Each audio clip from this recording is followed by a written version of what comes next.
Elly Schlein is an Italian MEP and a member of the Civil Liberties, Justice and Home Affairs Committee at the European Parliament. She joins me now from Brussels.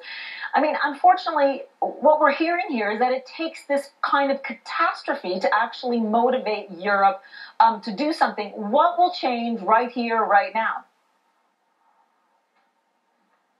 Well, we're expecting facts right now, you know. As you said, it's been a everyday tragedy in Sicily for such long times, and we cannot wait any longer to have a European solution that we need here. Of course, this is a story of lack of political will by some European governments. If you think about it, we've been hearing for 20 years about a common European asylum system, and all that we had until today is a common European cemetery in the Mediterranean Sea. So what we need here as a short-term response is a real operation like Mare Nostrum was, of search and rescue, but led by the European Union, of course, because, as you said before, Triton is totally inadequate, and we've been saying this in this Parliament for quite a few months right now, since the very beginning of this debate. It doesn't have the budget, it doesn't have the means, it doesn't have a clear mandate of search and rescue, and of course, the Operation Mare Nostrum could go as far as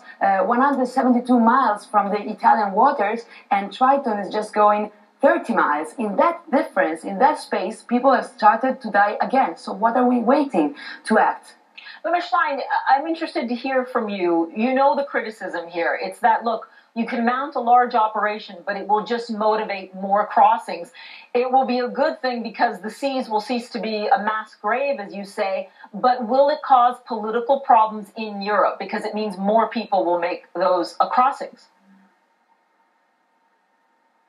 You know, I don't think so. That was the argument with which some governments and some political forces here asked for Mare Nostrum to be shut down. But if you look at the data, you will discover interesting things. If you look at the flows from the very beginning of this year till right now, and you compare it to the same period of last year when Mare Nostrum was there, you will find that the flows have increased 60% this year. So it's even a false argument. I don't understand how you can imagine that is the reason why they leave. When you look at the situation in these countries, the dramatic situation in Syria and Libya that are going worse every day. So I think it's just an excuse. But here, you know, it's a matter of jealousy. European governments have always been so jealous of their policies on asylum. We need to make a step forward and to show that we are a European Union.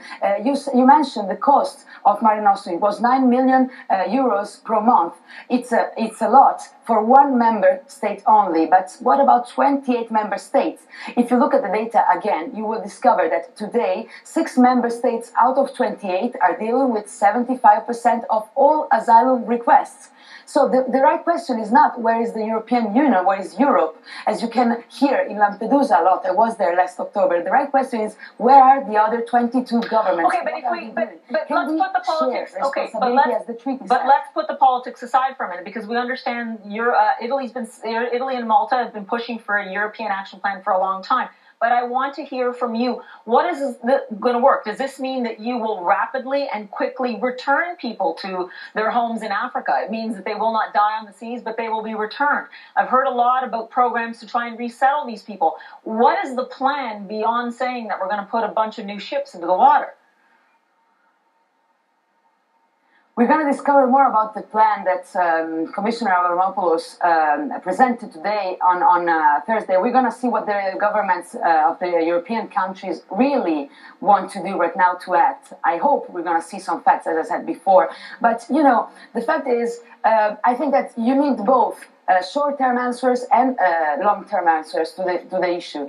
On the short term, we need to act immediately on the emergency in the Mediterranean Sea. And these people, they have a right. We have a moral and legal obligation to grant international protection if they are in some situation fleeing from wars, from discrimination of all kinds, or from torture, for example. And of course, there another issue which is about, how do you say, illegal migration, which is a total different subject. You know, there's a difference between illegal immigrants and asylum seekers that have their right to present their request. So we have to make, you know, those differences very clear in the debate, I think, and we have to develop different solutions to those problems. And on the other side, we have to fight those human traffickers. If you ask me, I would say that it's not enough to have a search and rescue operation in the sea. We have to prevent those people to leave, to end up in the hands of the human trafficker. And to do that, we can figure out some solution, like, for example, granting legal and safe access to Europe, humanitarian visas. Some countries like Brazil are trying solutions like that, and it's working. But just to underscore, that's very controversial and something that I'm sure you guys will continue to discuss in Brussels. Thank you very much, Senor Schlein. Appreciate it. Of course.